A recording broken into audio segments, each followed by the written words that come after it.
All right, so we're gonna start with the public hearing. Good afternoon, board members, Mr. Santos, district staff, and extended UISD family. The time is 12:02 p.m. on this, the 15th day of December 2020, and I call this meeting of the United Independent School District Board of Trustees to order. If I can have the board members that are here present and online, please say out their name.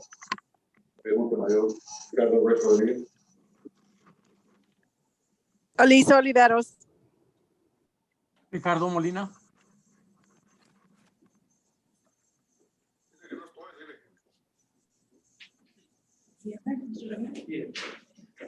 Mr. Ramirez and Castillo muted. It's a little far away. and Mr. Castillo, can you hear us, Mr. Castillo? He's muted. Unmute. I'm here. Good afternoon. Present. Okay, so we have Mr. Castillo, Mr. Ramirez, and myself, Ramiro Ellis. Let the record show that a quorum of board members is present, that this meeting has been duly called, and that notice of this meeting has been posted according to the Texas Open Meetings Act. Before proceeding to agenda item 2, to open the meeting, we'll do the pledge of allegiance and the Texas pledge.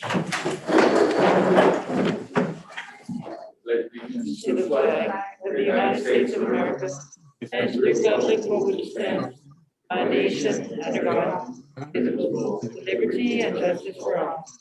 Honor the Texas flag, pledge allegiance to thee, Texas, one state under God, one indivisible. Agenda item 2, open public hearing. The motion to open public hearing at 12:04 p.m. Oh, Motion, a second, any discussion? All those in favor, aye. aye. Aye. All those opposed? Aye. Public hearing is now open. Agenda item 3, overview of schools. First, financial integrity rating systems of Texas. Yes, sir.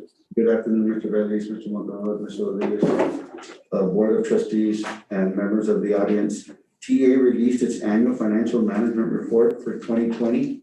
The school district received a superior rating. The ratings are broken down kind of like a school grading system. If you score between 90 and 100 points, you get a superior rating. Between 80 and 89 points is an above standard. To meet standard, it's a little generous. It's not from 70 to 79 points. You can actually go all the way down to 60 points to 79 points. But if you get a no answer to any of the critical indicators that we'll go through in a later slide, then you automatically get an F, which is a substandard achievement, or if you score below a 60. And before we go to the next slide, for a superior rating, you have to get yes on all the critical indicators. The critical indicators are nothing more than questions that revolve around the district's financial status. They're using financial information from the 2018-2019 fiscal year, and they're broken down into 3 categories. The first 5 are critical indicators, meaning exactly what critical means. You either get it or you don't. So we want to get all yeses to these answers. If we get a no again, we do not pass the school first rating. The solvency indicators, the bulk of the questions that are going to be asked, they're really trying to see if the district has assets in excess of liabilities. And what they're looking for is they want to make sure that the district can pay all of its debt and all of its bills. Then the last 3 questions are financial competency indicators. This is more on how management runs the assets that we have at our disposal to see if we are running them in an efficient and effective manner. Go to the next slide. The first indicators, as I said, are the critical indicators. The first one, they want to know if our annual financial report is submitted on time. The result for 18-19, we submitted it 71 days early. In the prior year, we had submitted it 35 days early, so we passed that indicator. Question 2A is, was there an unmodified opinion in the annual financial report? What they mean by unmodified, it's a CPA term to say that they did not have to modify the financial statements that we presented for audit. So we passed with a yes and the prior year as well. Question 2B, was the annual financial report free of any instances of material weaknesses in internal controls? Part of the external audit process that they're going to look at all of our internal controls. They're going to test them and see if they get the same results that we get when we use them. And we passed both years with yeses. Question number 3, did the school district pay its debt in full and on time? Yes, we've never missed a deadline on any of our debts, whether it's a lease, a bond issue, or a private placement loan with a financial institution. Question number 4, did the school district make timely payments to the teacher retirement system, Texas Workforce Commission, the Internal Revenue Services? As you all know, as we go through our operating days, we run payroll, we have to pay TRS, and we have to pay the IRS, all the deductions. So part of the audit is they'll look to see if we're making all these payments on time and in full, and we've never had any issues with those, with question number 4. Question number 5 has not been rated the last couple of years. It has something to do with net position. It's a more advanced way of looking at our fund balance, but we've had so many new pronouncements from the Government Accounting Standards Board that it affects most districts negatively. So they're going to have to wait until the fallout of these new pronouncements get in the 3rd, 4th year to start making this another item that they're going to have to score us on. If we go to the next slide, we're entering in the solvency indicators.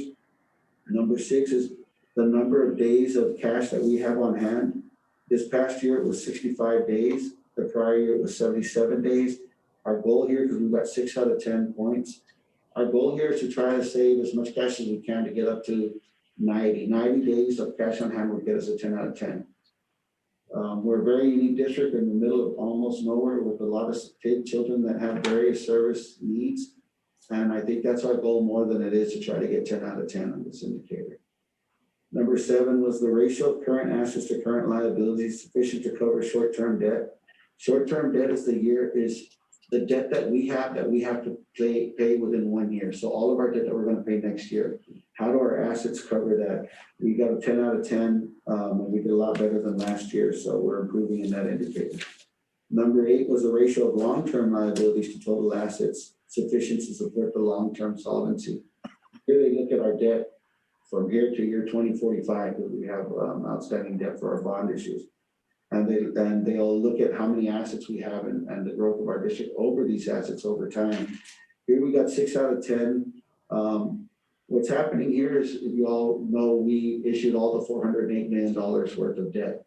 So when you issue it, immediately that hits the books on the financial statements. However, we haven't finished building all the buildings. So the assets still need time to hit the books.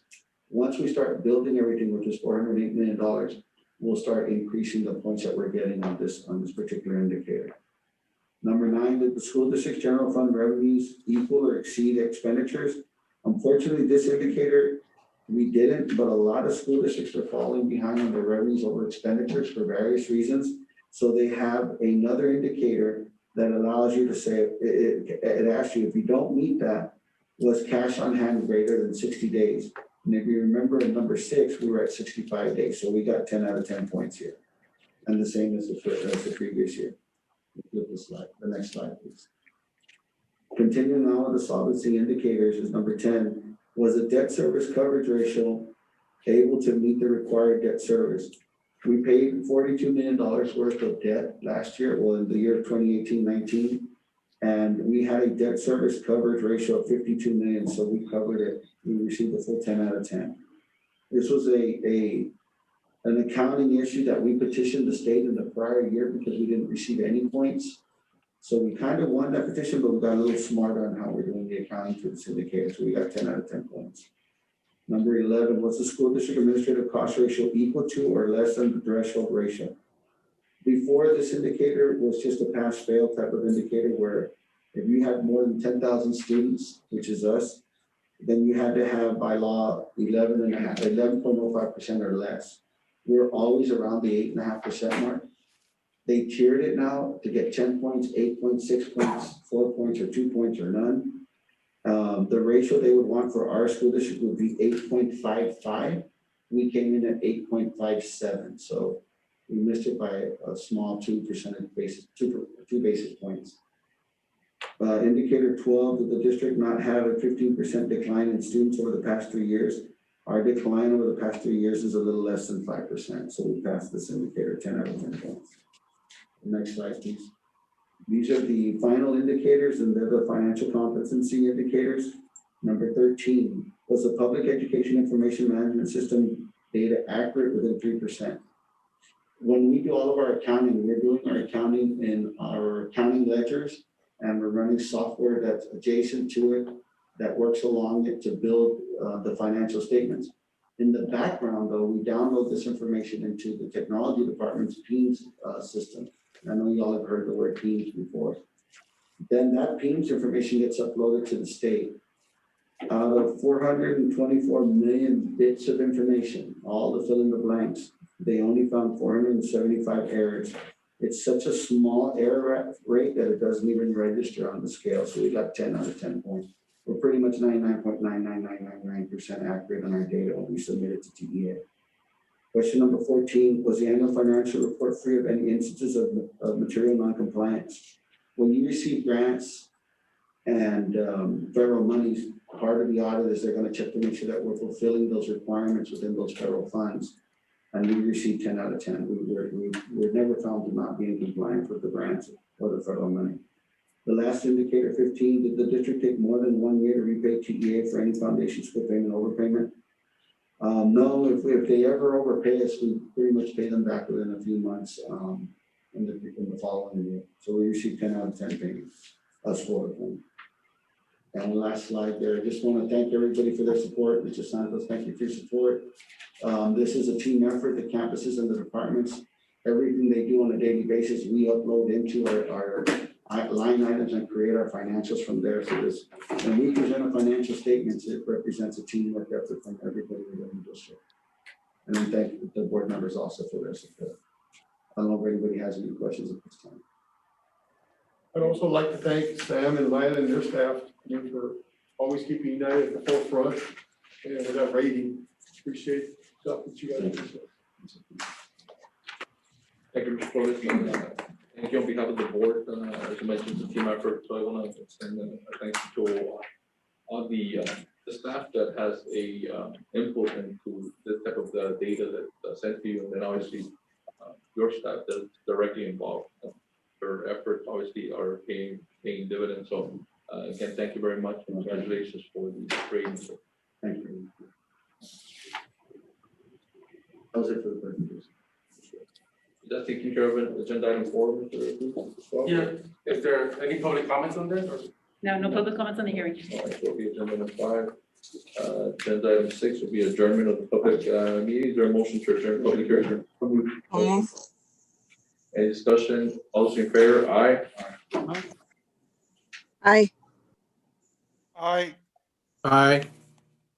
All those opposed? Opposed, motion carried. Public hearing is adjourned at 12:15 p.m.